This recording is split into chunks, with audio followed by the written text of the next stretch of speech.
Make sure to switch your audio. Yep. Okay. It should be switching over anytime now. It is. Okay, good. It's Hello. black screen right now. Yeah. Hello, team There we go. players. How's it going, guys? Sorry the stream was so late, but we've got some things to talk about before I bring on my special guest.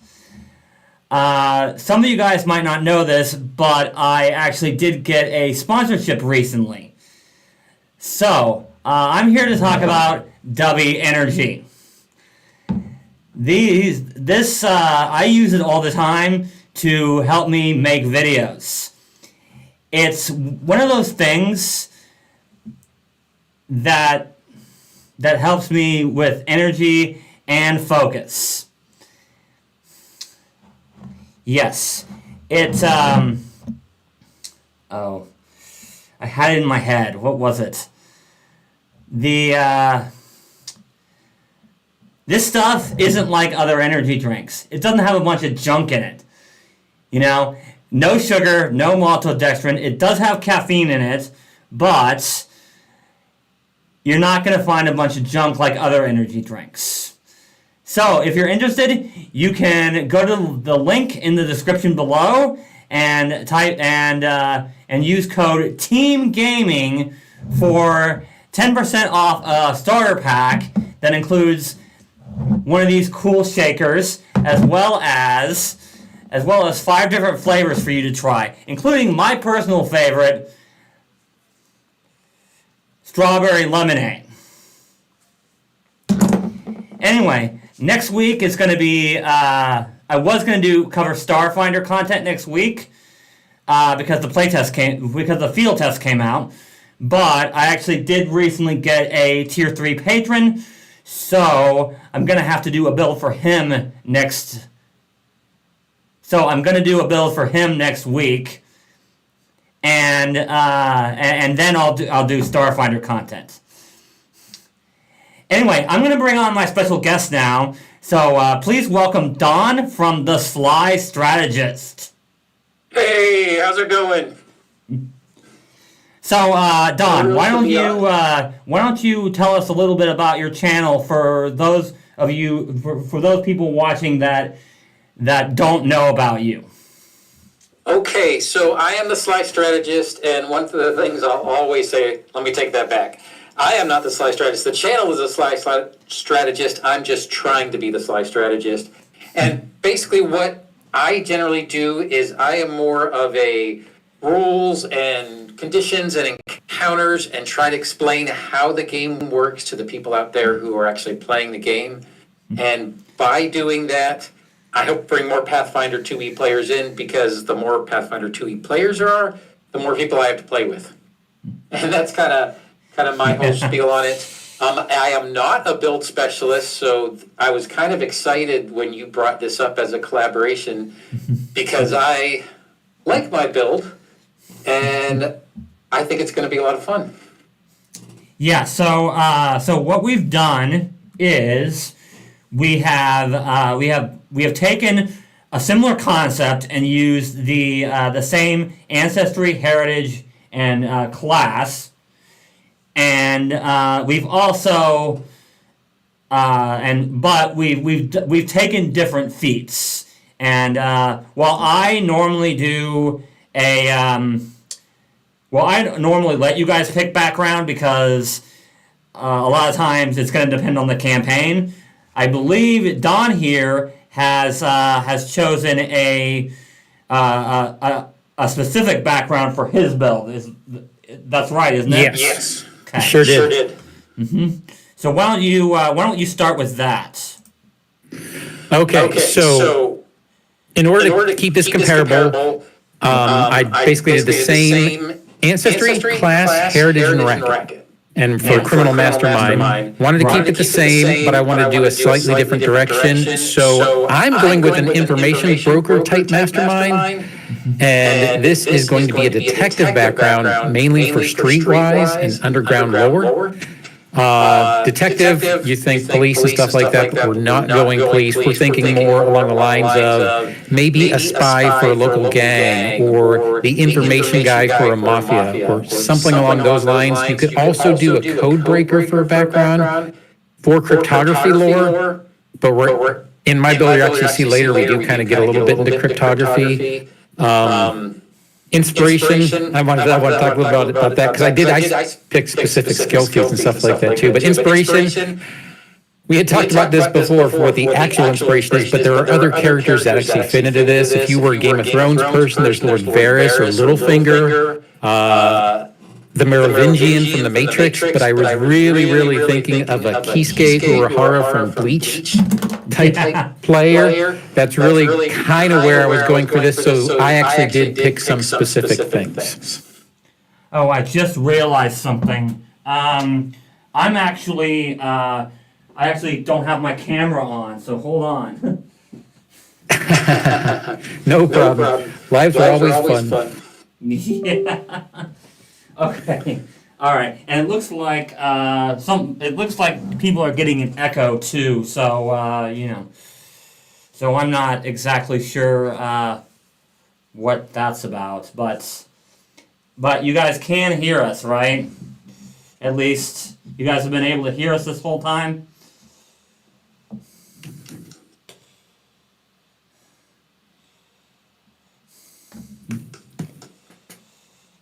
I'm hoping so.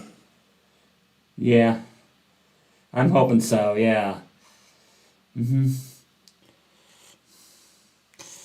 Hold on, I may have to switch over. I may have to switch these, because it doesn't look like my camera's showing up.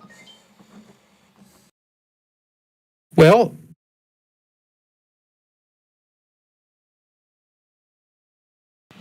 so I guess I'll fill in a little time here, but for the build, the Keyskate or our build, now, depends on how far we go on the build, because we went all the way up to 20 on both of these, but you're really going to see some of that Keyskate or Uhura kind of stuff sprinkled in throughout, but especially when you start getting up to like 18th and 20th, he has some pretty cool stuff in there that I really like.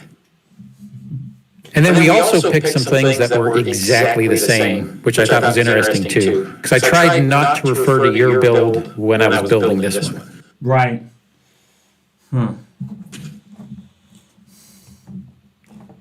Okay, But- this is extremely odd. We might have to just do it without the camera. Yeah. Well, that's As okay. long as people can hear us, I think it's fine. But Racebeth was getting an echo, so I think maybe we might have to. I'm just gonna have to figure out something else. But anyway, I'm not sure what's going on with my camera, but we can continue. So anyway, all right. So we did come up with different ability score modifiers as well. Yes, we did, 100%. Yeah. Now, I personally put a few points into strength because, this is my build is really more of a teamwork combat build. So I need a little strength so I can do extra damage, But I know yours is more of a out of combat build. So I understand completely why you split it out more.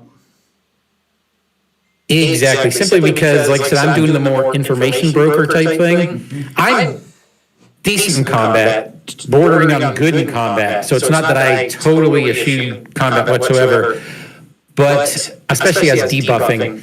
But this is a charisma build almost. We both have forward intelligence, so we both need a smart mastermind. That's kind of what you want. But I put what you had in strength, I basically put that in charisma. Right. And put one in wisdom and took it out of dexterity. Right. Yeah.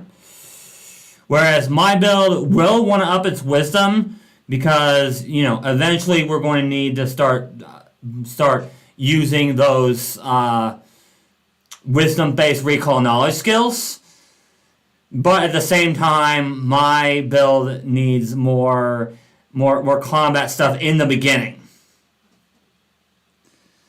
Which is why my dex and strength are higher. And you can even start seeing that when you see the initial feats we chose, actually. Yeah, yeah. Yeah, let's get into that. So I think we both took Nimble Dodge as our first feat, right? Yes. Yeah. Nimble Dodge is just too good. You can get a +2 circumstance bonus to AC as a reaction. Yeah. It's just too good not to have, in truth, as a beginning class feat. Right. And then looking at some of the other ones that are available.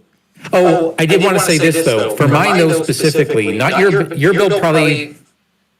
I'm not going to say whether it could or couldn't, but for my build, a good secondary option would be tumble behind. When you do the tumble behind, you can tumble under and behind your foe, and that basic opponent is off guard against you for your next attack. That's made before the end of your turn. So if Nimble Dodge isn't what you want to go for, tumble behind is probably like a 50-50 on which one you might like. Yeah, for me, we need that defense because the second feat that I took is actually going to help us with our sneak attack a lot more than the tumble behind. Yeah, without a doubt, yeah. And like I said, I am not a sneak attack rogue, surprisingly. I could do it, but yeah, I didn't specialize in that whatsoever. Yeah, okay. And then for our ancestry feat, you went with Calomay, I went with Nimble Elf. Absolutely. Totally different. Yeah. I went with Calomay simply because, once again, I'm going with the charisma. I'm going with the smarmy. I mean, Keyskate or heart. It is. So you get Charming Liar. You get Deception for Initiative. Foes in that combat encounter that haven't acted yet are off guard against you. And a little bit later in the build, around level 5, I've actually chosen something that gives me an additional +2 for initiative in order to get higher and higher in the initiative. So Calomay, I picked specifically for the manipulative nature of that changeling feat. Okay. Yeah. For me, it was Nimble Elf because, I mean, let's face it, speed is hugely important in combat, and just 5 foot extra speed on top of the 30 we get for being an elf is means that we're really fast. we can get in and out of situations so easily. That's the main reason why I took Nimble Elf. It is funny to kind of see which ones we chose the same and which one we chose different. It really is. Yeah. And why. You can see just from the start the build differences. So, yeah, for level 2, I went with Underhanded Assault. And the main reason is because the thing about the Mastermind Rogue is that unless you critically succeed on the recall knowledge to identify a creature, you only get that flat-footed or off guard now, I guess, for 1 round. And you're not always going to be able to, like, hide and stuff, you know? So this is going to help us get our sneak attack even when we're being observed, as long as one of our allies is next to them. Yes. Now, you chose mobility. Care to elaborate on that? Sure. So I chose mobility, and that is because, once again, I'm not a straight up. I always feel, because I don't want to highlight the fact that it's not good in combat, that this particular criminal mastermind isn't good in combat. They're good, but they're not geared for it. So this is to give me the most options while in combat for battlefield positioning. And this is, mobility is when you stride, move half your speed or less. That movement does not trigger reactions. So it is basically a step, a longer step, because you can do half of your stride. So it basically gives you that 10 feet. Yeah, that allows you to move around. Without triggering, Without triggering a reactive strike. Right. Okay. And then for the free archetype, I actually went with the Eldritch Researcher dedication, and I believe you went with the Investigator dedication. Absolutely. Okay. Please go ahead. I'm sorry. Why don't you go ahead and talk about why you took the Investigator dedication? Okay, number one, you become trained in society. Now, these were rogues, both high intelligence, so I was actually only left with one. But you can use that training for something else. And another skill of your choice. So you basically get 2 skills out of it. You get Pursue a Lead and Clue In, which are both really good. Clue In is a really good reaction. Pursue a Lead is a really good activity. And you can also get further along. It's almost like I don't want to give it away, but there are things in the Investigator dedication that I really like. Once we start getting into level 6 and level 8, especially my level 8 one is probably my favorite, but I don't know if I want to talk about that one yet until we get to level 8. Okay. Well, for me, the Eldritch Researcher dedication, what that does is it just makes us better at recall knowledge. You know, it gives us an extra arcane or occult spell, first of all. And for my build, you want to take some kind of support occult spell. Something like what was the spell? I'm trying to remember what the spell I ended up picking here was. Forbidding Ward. That's it. Something like Forbidding Ward would definitely help this build. And then of course you also get hold on, let me look at this again. Yeah, it's always good. You always, whenever you're being recorded or live, you always forget the little details sometimes. Yeah. This also gives us, because we're trained in all skills, except for like one, we also get expert in either Arcana or Occultism. That's right. And you also get a +1, and we can pick either of those regardless of what spell we end up picking. So it doesn't matter which spell we pick. We get an expert in our choice of Arcana or Occultism. Which one you pick there is going to depend on your campaign overall. But you also get a +1 bonus on checks to investigate or identify magic with that skill, which is pretty darn nice. Yes, it is very much so. Mm-hmm. Now, I did pick a skill feat. I know that you usually do player's choice. Yeah, but I'm going for that mastermind. So the one I did pick for this is Schooled in Secrets. Mm-hmm. So you have to be trained in occultism, but with our intelligence of 4 and a rogue, the skill monkey thing, of course you already have occultism. Yeah. And you can use that instead of diplomacy for gather information. That isn't really what I went for it for. Once again, we don't have a specific AP or adventure or homebrew setting in mind, so it's hard, but I picked this specifically for the ability to automatically recognize members of any cult or secret society you belong to. Now, without having that specific adventure path or campaign in mind, this would be something that I would talk about with the GM, like on the player's handbook for a specific setting or a specific AP, or if there were any secret societies. That way you could recognize people within the town that are in the same society. Mm-hmm. You could think of it like Otari and the people who are in the Rogues Guild there, or those type of things. That's really what I chose this for, is to once again get kind of schmooze with the locals. Okay. Yeah. Before we go over I'd like to go over all the general feats at once, because generally the way I found it is you can take, at least for my build, you can take the general feats in pretty much any order you want. Oh, without a doubt, yeah. I mean, generally, when it comes to canning acumen, I try to. Well, I'll get into that when we get to general feats. But I do want you to go over the. I do want you to go over the skill feat you chose for 3rd level here, quick. Oh, for third level. Okay, third level is quick coercion. So I am going to be working on, once again, it's a skill monkey, but I'm working on basically diplomacy, deception, intimidation, because sometimes if you're that information broker, you need to threaten people to get the information. So quick coercion, this is not a encounter mode, but if you're in exploration or downtime, it allows you to coerce a creature after one round of conversation instead of a full minute. So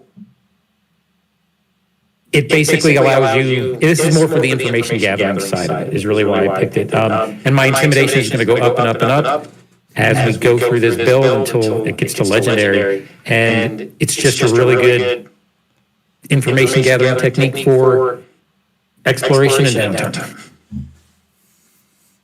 Okay, now for our general feats, those of you that have watched my channel for a good long while know the 3 feats that I pretty much always take for every build. I do too. Huh? I said I do too. Yeah. Just because they're so good for defense. Canny Ackman for our fortitude saves, toughness, and die hard. And then for our other 2, I took skill training just so we can get every single. There's a number of different ways that Mastermind Rogues can get every skill in the game by level 3. In fact, there's quite a few that you can do it at level 1. But I chose to take skill training. There wasn't really a great general feat other than the other one that I'm going to take, which you have to take at level 19, which is, of course, True Perception, which is just, True Seeing is pretty dope. Yeah, I took the same thing at 19. Yeah. Now, why don't you go through your general feats? All the general feats. So, charisma build, I'm going to have high diplomacy, and it is just too good for this particular character that I have in mind, so Bon Mot. You can distract the target, take a -3 status penalty to perception and will save for a minute. It doesn't just help you, but it helps your party. Especially if you have other party members that have actions and abilities that target a will save. It allows you to hit a will save pretty hard. Honestly, if I was playing my version of the character, I'd probably pick this as one of my skill feats and not a general feat. Yeah. Gotcha. Yeah, but you're right. It does help the party. You are 100% right. Then another one I took at level 7, Shameless Request. If I can fit this in a build, I'm going to cram it in a build because from a role-playing perspective, it's just too good. You downplay the consequences or outrageousness of your request. Basically what it does is it allows you can go up to a king and request that he gives you 1,000 gold and half of his harem, and then the worst that'll happen is he'll say no. You can't, when you use Shameless Request, you pretty much can't lower your standing with anybody. But you have to be a master in diplomacy in order to use it. It's, for this type of character, the smarmy, smoother information broker, perfect. For level 11, I took Incredible Scout. So Incredible Scout, particularly alert for danger, granting your allies precious moments to prepare to fight. You basically give your allies a +2 circumstance bonus to their initiative rolls instead of a +1. But you have to be a master in perception at this point. It's just another party helping.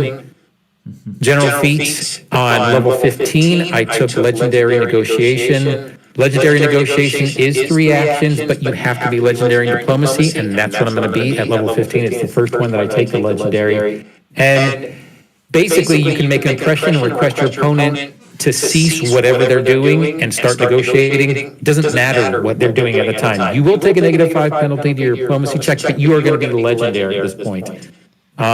It's generally going to be the will DC. The GM can decide whether it's more or less depending on the type of creature it is, what the combat was, what led to the combat or the encounter. But if you're legendary, it's a great one to take. And then the last one, kind of just like you said, is true perception. True perception, legendary perception. It basically means that you're always under true seeing, the 6th level true seeing, using your perception modifier for the counteract check. So that's just too good to pass up for a general feat. Because general feats, a lot of people think there's throwaways, and they're not necessarily. To me, they're the ones that you can flavor your character with more. But there are some really good ones in there as well. Yeah. Mm-hmm. Right. Okay. So,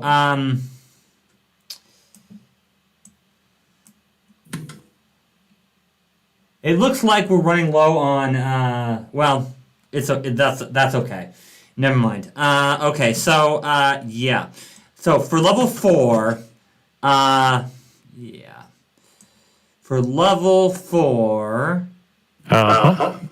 I took battle assessment, and the reason is because, yes, you can use your recall knowledge to find out things about.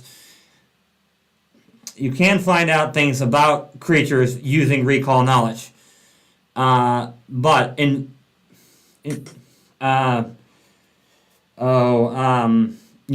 identifying a creature doesn't tell you anything about it. It just tells you what it is, So yes, you need to do a second thing in order to find out stuff about it. Now you can do recall knowledge for that, but the reason I took battle assessment is because we're not going to have high wisdom at this point, so our perception at this point is probably going to be higher than our religion or our nature. Even though, they both go off wisdom, perception starts off as expert. Yeah. So, we don't want to have to go into experts for nature or religion until we get our wisdom a little higher. So, this allows us to find out things about those types of creatures without using recall knowledge. Basically, you roll a perception check against their deception or stealth DC, and depending on how you do on it,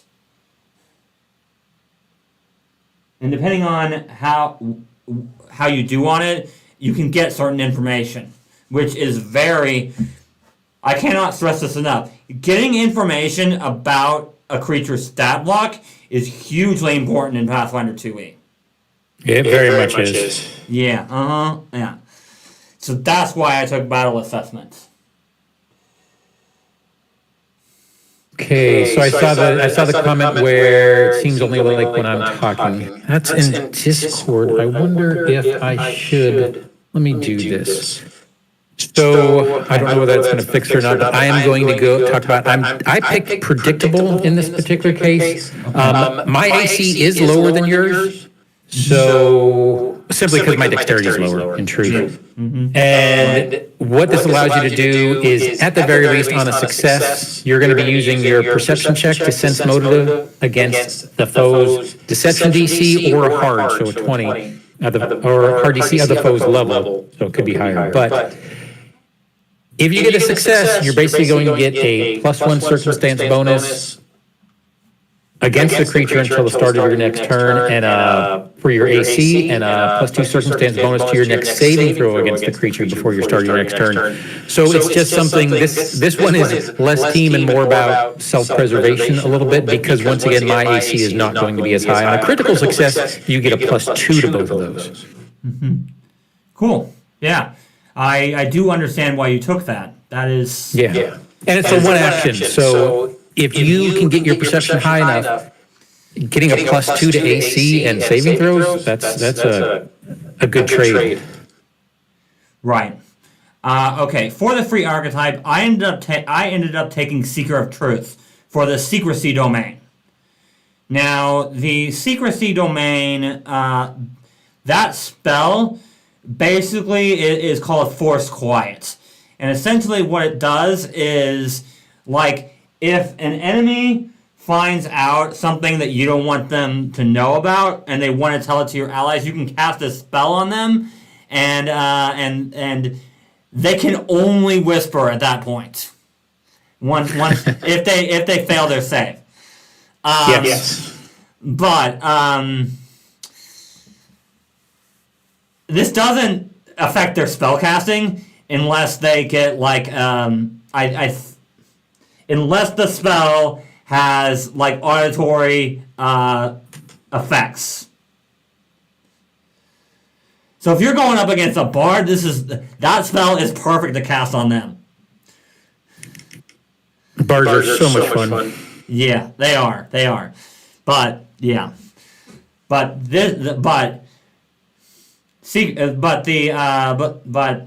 yeah. That's one of their weaknesses, is that a lot of their spells have auditory effects. Okay, then for mine, I picked Investigator Stratagem, which gives you Devise a Stratagem. So basically, once per round, you can assess your foe's weakness, and you can use that to formulate a plan of attack. Now, this isn't as good as it would be for straight Investigator because you cannot substitute your intelligence, which on both of our builds is kind of our highest stat. Yeah. But it does allow you to basically substitute that for whatever the strike would be.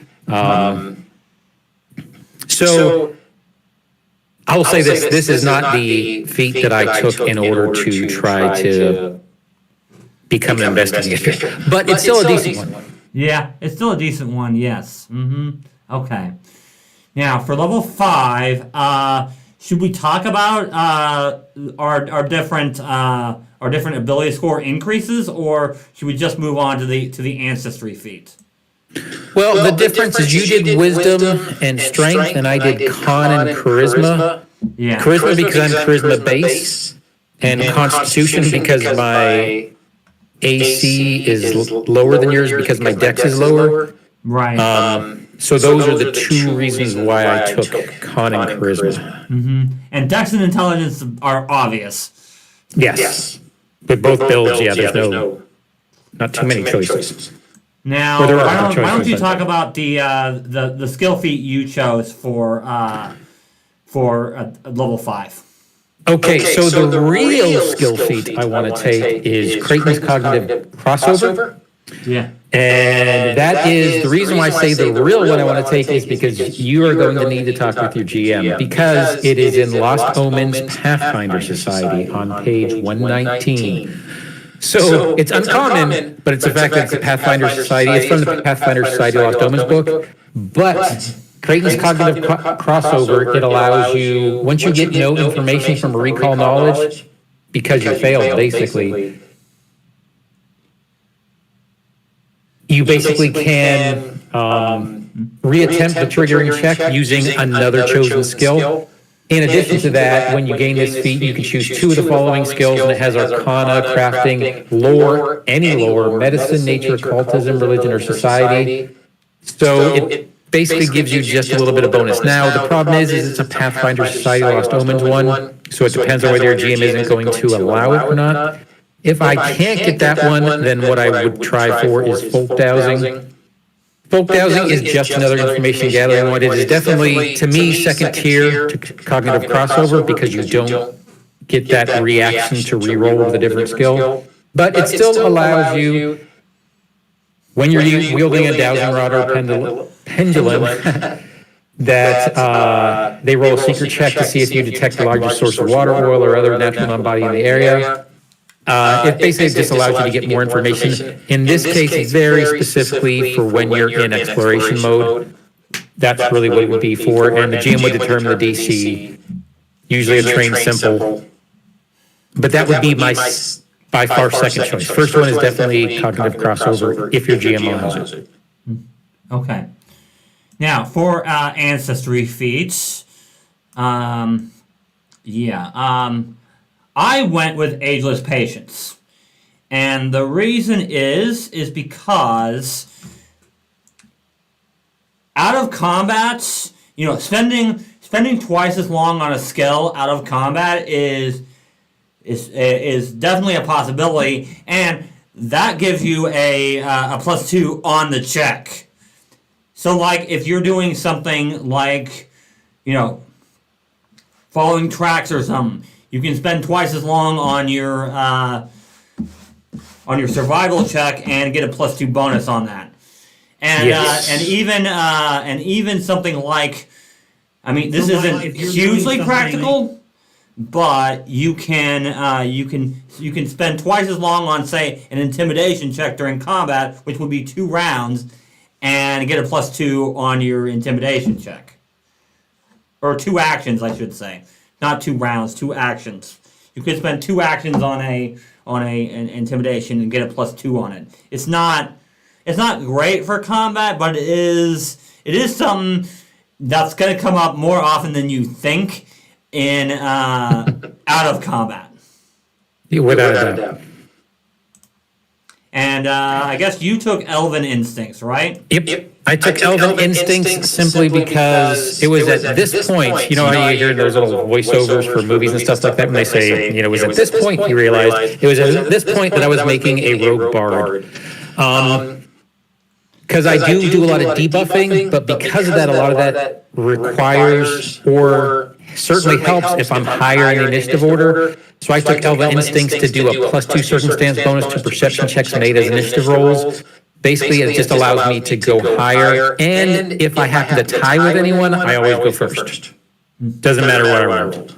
Whether it was perception or deception or whatever I rolled for initiative, I will always go first. Yeah, it looks like we still got that echo. I tried. Hold on, let me try something quick here.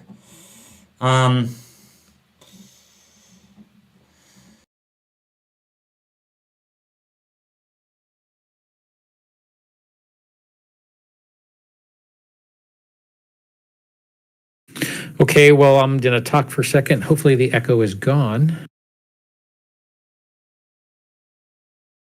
Please let us know whether the echo is gone or not, and I apologize if I'm causing it.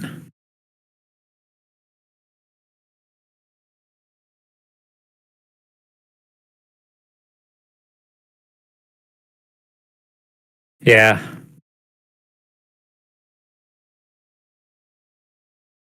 Yep.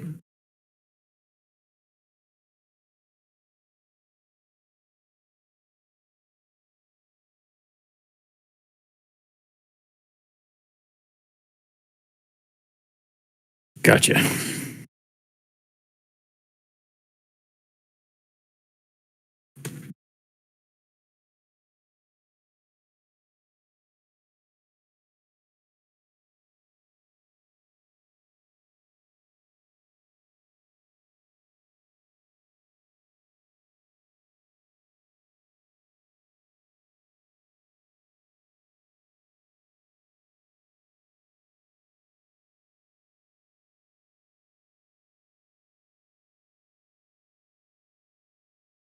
Oof. That's a good one.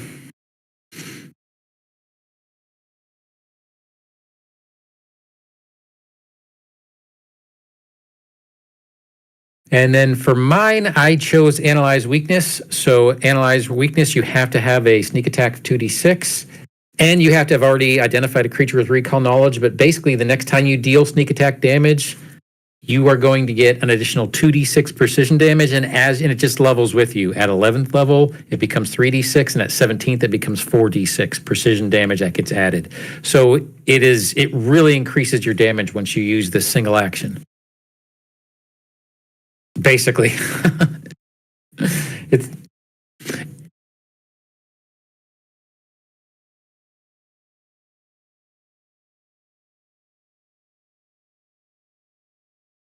Yep.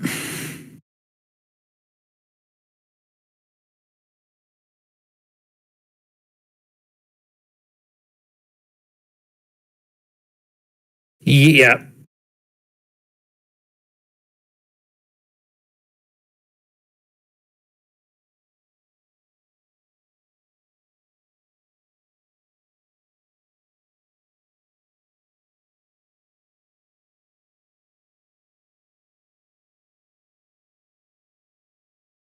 I 100% do. Yeah. And I took it for the exact reasons you kind of said. And that would be that I don't do as much damage as you do.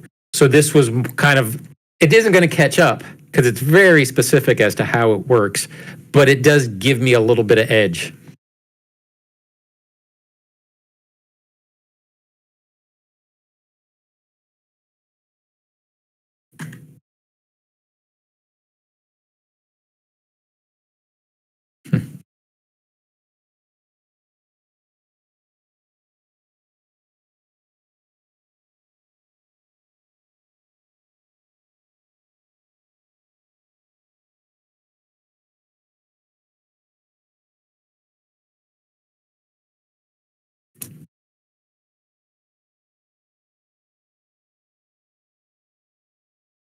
Yep. You can compel them to reveal their secrets. Yeah, and the cool thing, I just looked it up as you were talking. Once per day, you can touch a single text and understand its meaning for an hour. You don't have to read it; you can just touch it. That's a super cool one.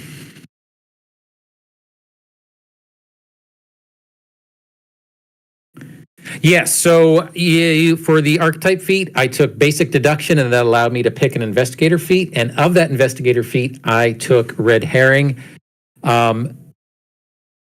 Basically, when you do the pursue a lead part of the investigator dedication, your GM will tell you that the lead you chose is inconsequential. Now, you still have to wait the 10 minutes or so before you can pursue a lead again, but you aren't wasting time on a bad lead. The GM will tell you right away that what you're doing is the wrong thing to do.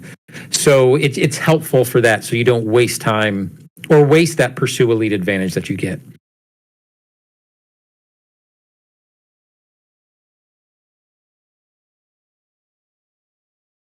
So do I. And it's because you're an expert intimidation, and this build is based on diplomacy, deception, intimidation. So the spells of those you have demoralize are less effective against you, and it basically gives you for the next 24 hours. So even if your party has to retreat and come back, for the next 24 hours, you get a +1 circumstance bonus to saving throws against the creature's spells. That could be a game changer in some certain circumstances.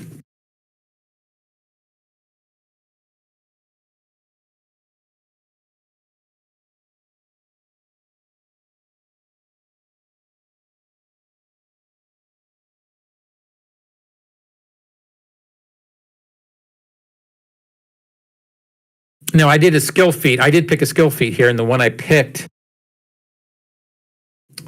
was Evangelize, and it is basically a party use debuff for a high diplomacy character, and that's what this one is going to be. Basically, you can point out a detail that supports your faith, causing a listener's mind to whirl. Now, it says one of the things it says is it's not just a deity, it could be a philosophy. But basically, what you're trying to do is you're attempting a diplomacy check and you compare it to the will DC of a single target. Remember, we took things higher up, Bon Mot and things like that, that will affect their will DCs. And the target is, sorry. For a critical success, the target is stupefied 2 for 1 round, and on a success, the target is stupefied 1 for 1 round. So it allows you to basically, at least on a success, and potentially for 2 rounds, to take one of your opponents almost out of the fight. Correct.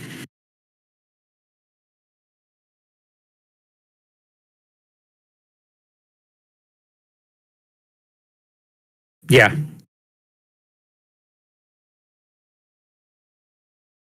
Yep. It is.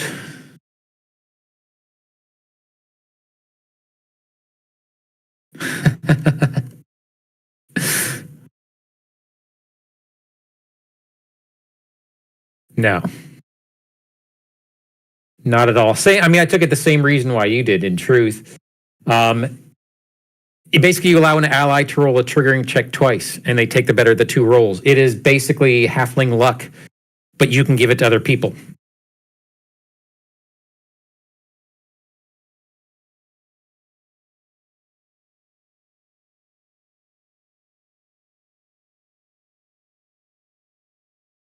Yes.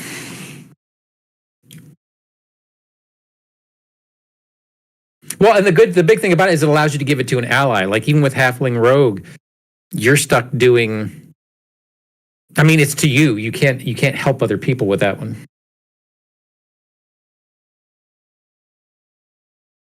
Oh, okay.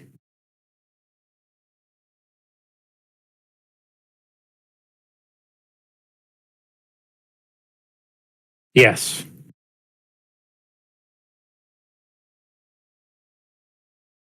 It's still a game changer.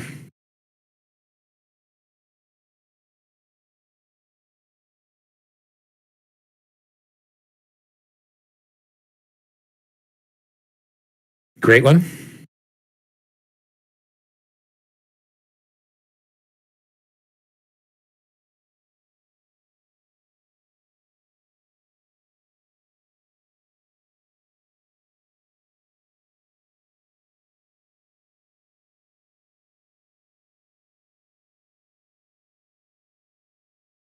Yeah.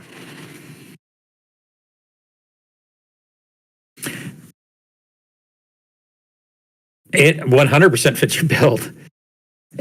And for me, I took a skill mastery for investigator. And very specifically, the whole reason why I took investigator was for this specific feat, and that would be entourage. Now, entourage, you have to be a master in diplomacy, which we are, and hobnobber, which was the first skill feat we took. What this does is, the first thing it does is not consequential to this build, but you have a small group of admirers and they follow you around. They don't follow you into combat, but they will follow you from city to city. However, any civilized settlement, and they're helpful to you. They allow you, they can go find an inn for you or go help you sustain yourself for a day. That's really not why we took it. The reason why we took it is when you gather information, you can use your admirers to assist you. You give yourself a +1 circumstance bonus to your diplomacy check for gather information. And with hobnobber, gather information was already reduced to an hour. This reduces it to 30 minutes. Plus, if you have the sow rumor feat, which I also selected at this level as a skill feat, then you can have your admirers assist you sow the rumors with the same benefits, meaning it reduces the time it takes for them to do it. Plus, you get the +1 circumstance bonus as well for that. So that is the whole reason why I took investigator was for entourage. For an information gatherer, this is where you go from being the street thug spy or streetwise to start being a crime boss.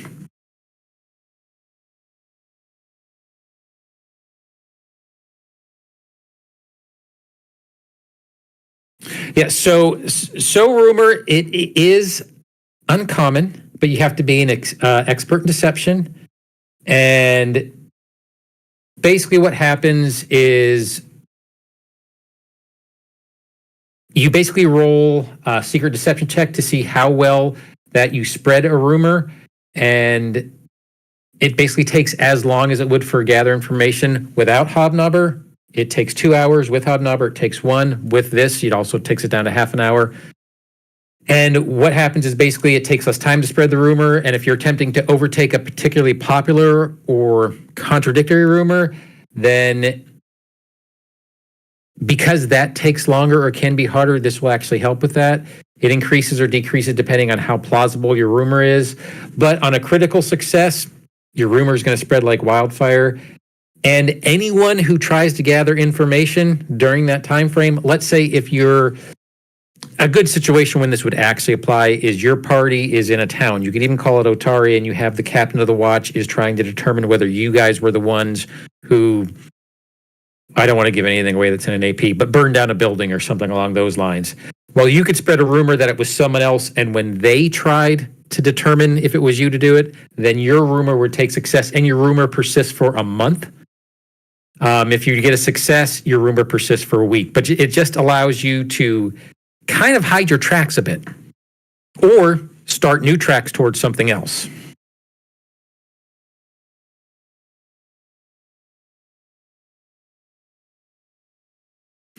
Okay, the skill feat I chose for level 9 is doublespeak. Doublespeak Once again, perfect for this character build. You're skilled at saying one thing while meaning another thing.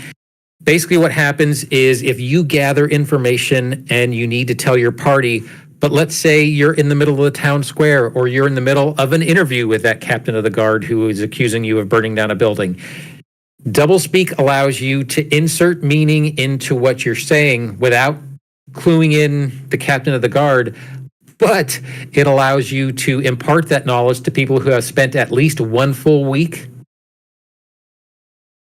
You know, any of your allies that you spent more than a week with, it allows them to automatically discern your meaning. Now, that's automatic, so your allies will get what you mean. However, other observers can succeed a perception check against your deception DC, but our deception DC is going to be pretty high at this point to realize that you're trying to pass information. In order to understand it, they have to critically succeed. But at this point, let's see, this is level 9. So at level 9, let me go to that real quick. At level 9, the deception DC is going to be a plus 18 because you're a master. So it's going to be pretty hard for them to discern what you're trying to say.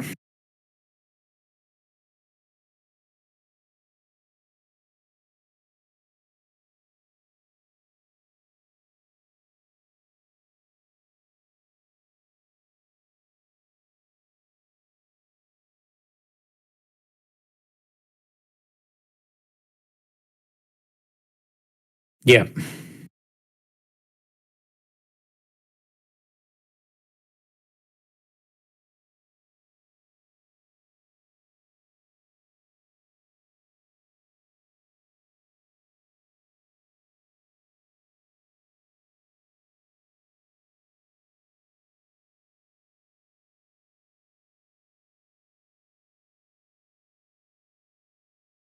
Yes.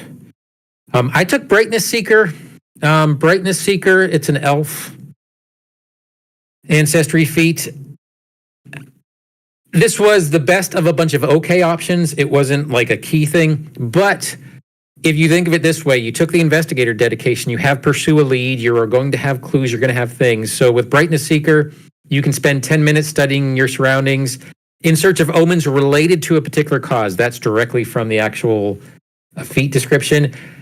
So you're going to have a particular course of action you're going to do throughout the day because you're an investigator, because you're using those skills that you have with an investigator. So you can cast augury as an innate divine spell in order to do a reaction called Call Upon Brightness.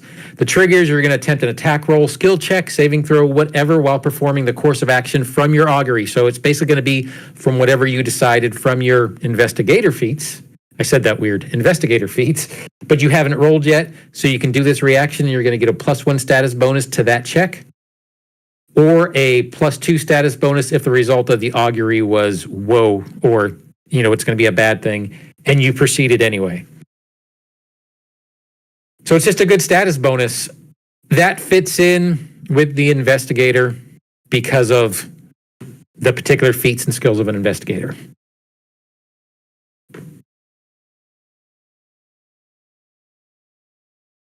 With this very specific build, it's a great one. If you were just I don't want to say a normal elf, but if you were an elf with a different dedication, it's okay.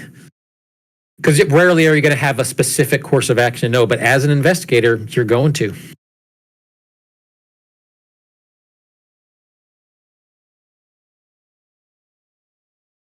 Oh, without a doubt. Yeah, as an elf, yes.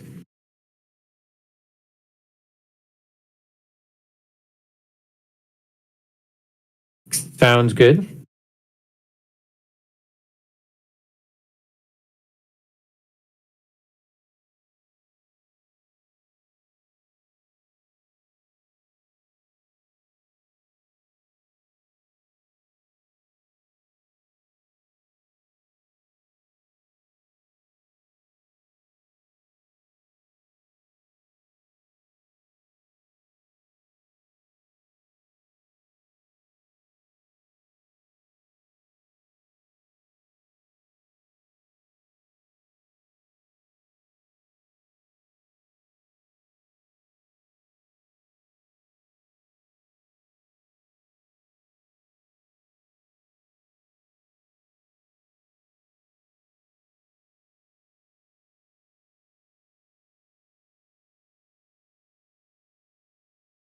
Yeah.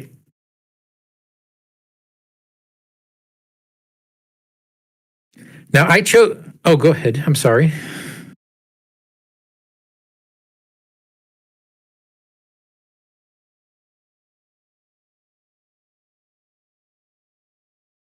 They 100% are. And I almost took it. There's a couple I almost took. I took Dazzling Display. For me, in truth, there were three that I was thinking here: Dazzling Display, Deny Support, Methodical Debilitations. Dazzling Display basically allows you to attempt an intimidation check to demoralize each enemy within 30 feet. Now, here's where this one isn't so great. You specifically had to do a critical hit or reduce an enemy to 0 hit points. So you're basically showing how strong you are. Then you could use this single action, use Dazzling Display, and then you get a +1 circumstance bonus to your intimidation checks against everybody else. It's a very specific use case. I took it because this character is going to have a lot of intimidation. Deny Support actually might be really good once again. Deception is another big one in this particular build. So, but the reason why I didn't take it is because the access is campaign specific. It's in an adventure path. Or when you succeed or critically succeed at a deception check to feint an opponent, that target can't flank with their allies until the beginning of your next turn. So it takes away a flank. It doesn't have to be against you. It just takes away a flank from anyone. But that one is uncommon, and so it really was between Dazzling Display and Methodical Debilitations. It was a 50-50.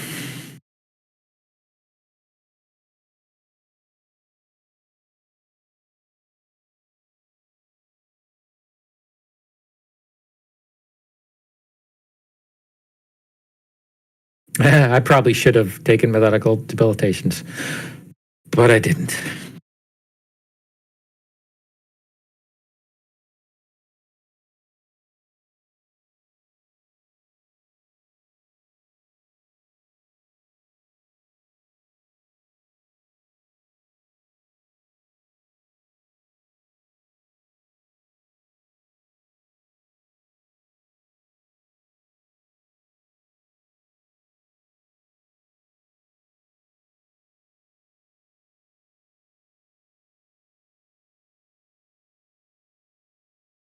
Yeah.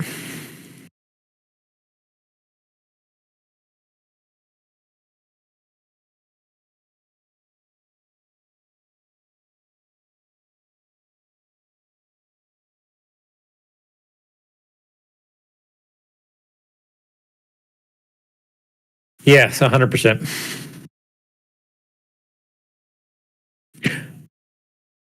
I took the deity dedication partially for flavor, partially because of the strengths of the character. I'm not saying that, once again, there are other, I said once again, like I said it the first time, which I didn't, but there are other archetypes that you could take to make yourself stronger, to make yourself better in combat or other things. However, because this is a exploration downtime strong build, and the fact that I'm good in society, good in deception, good in diplomacy,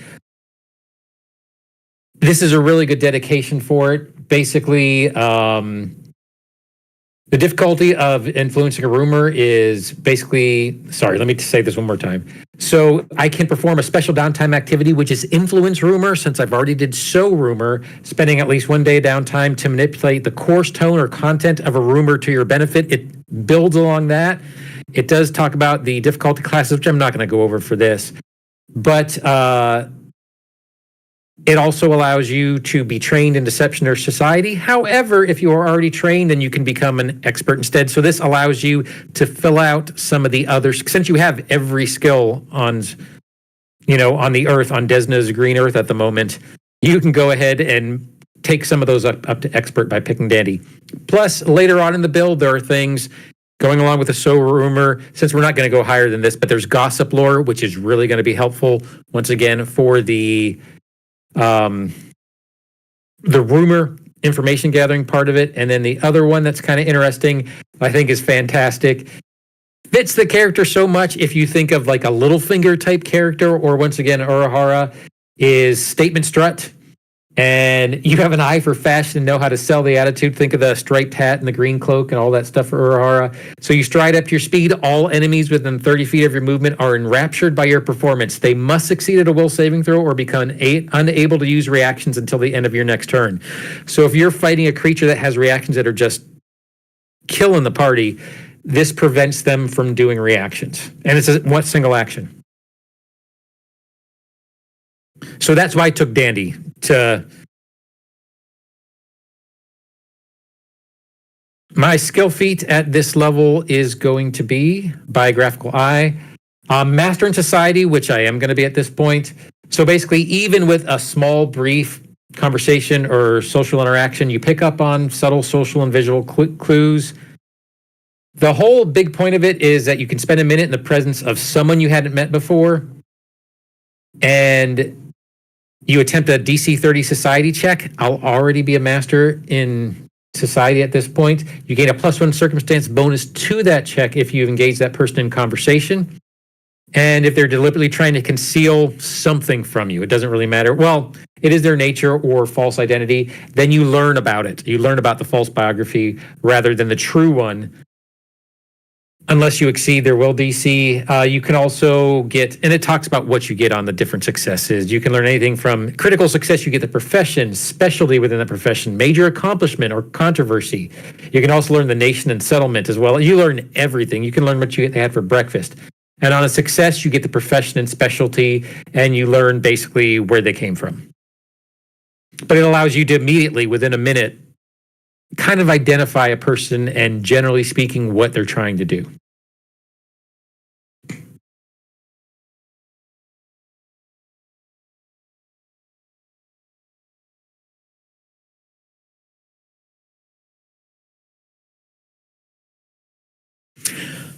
No, it starts being kind of like what you do for skill feats. It starts being hard to pick another one.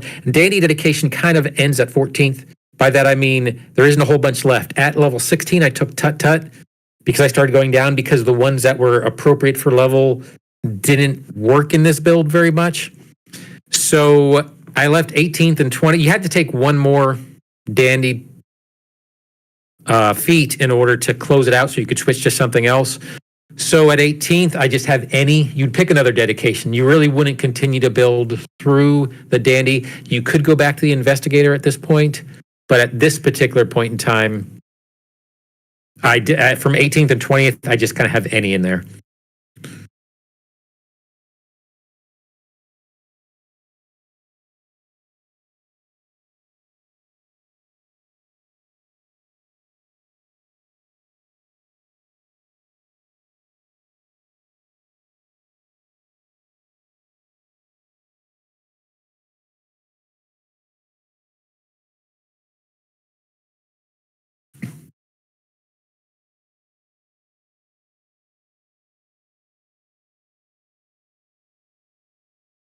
Yeah.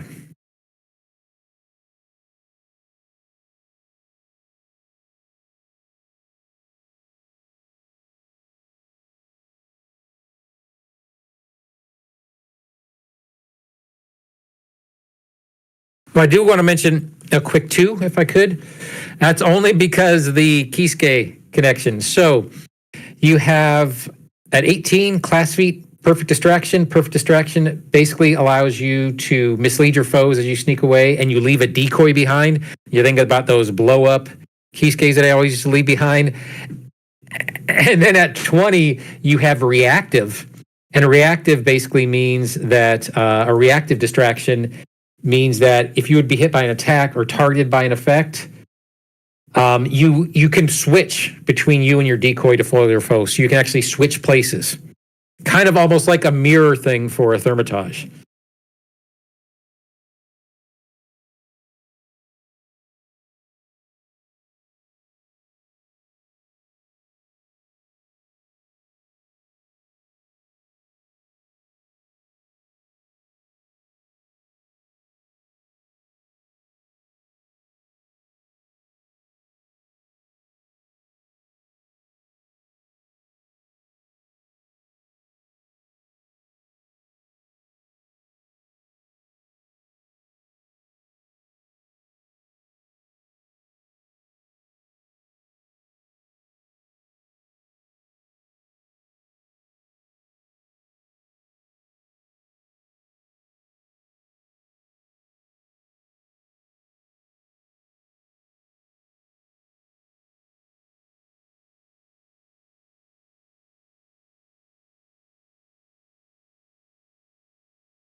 Okay, and then I will probably do the Google Sheet. That's yours, but I'll probably do the Path Builder build.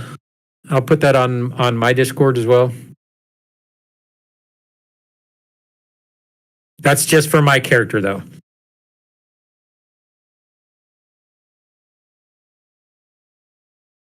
Oh, not a Patreon. It's just going to be in the Discord. But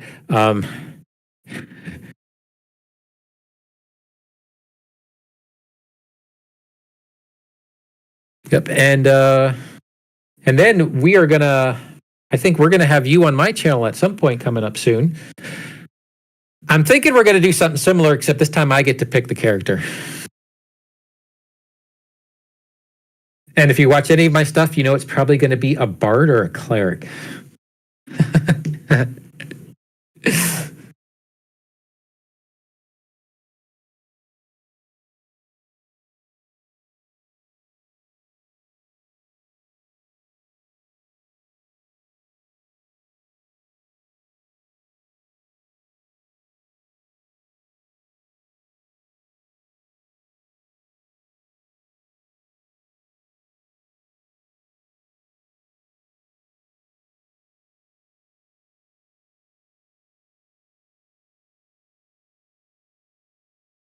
Yeah, and I greatly appreciated you having me on. This was a lot more fun than I thought it would be. And hopefully in the comments after this, I don't get murdered for making bad choices. Yeah, which is 100% possible. I could get murdered for them.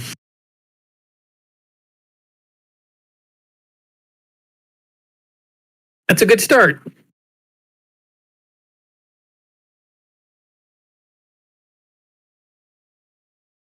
Oh, cool. But yeah, so for everybody, and then for my channel, like I said, I have you all over my channel right now. But also, I'm going to be having you over on one of our live streams coming up here, probably next month. Give a little time to come up with an idea and then get it off to you, and then give you some time. Because, like I said, you gave me a good amount of time in order to put this character together, and it was a lot of fun.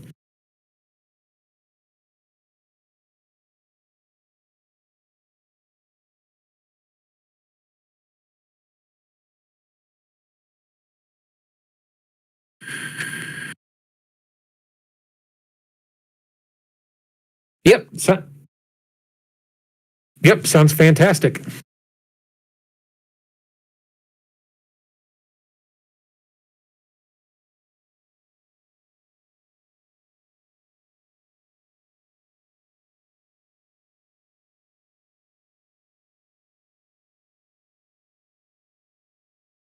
Yeah, and for the Sly Strategist people who always ask me to do builds, Drew at Team Player Gaming, he does what I would, if I was good at builds, he does what I would do, which is not make the power gamer character, but he makes one that's good for a team. It's in the name, so he's a good one to subscribe to. I'm subscribed and a patron.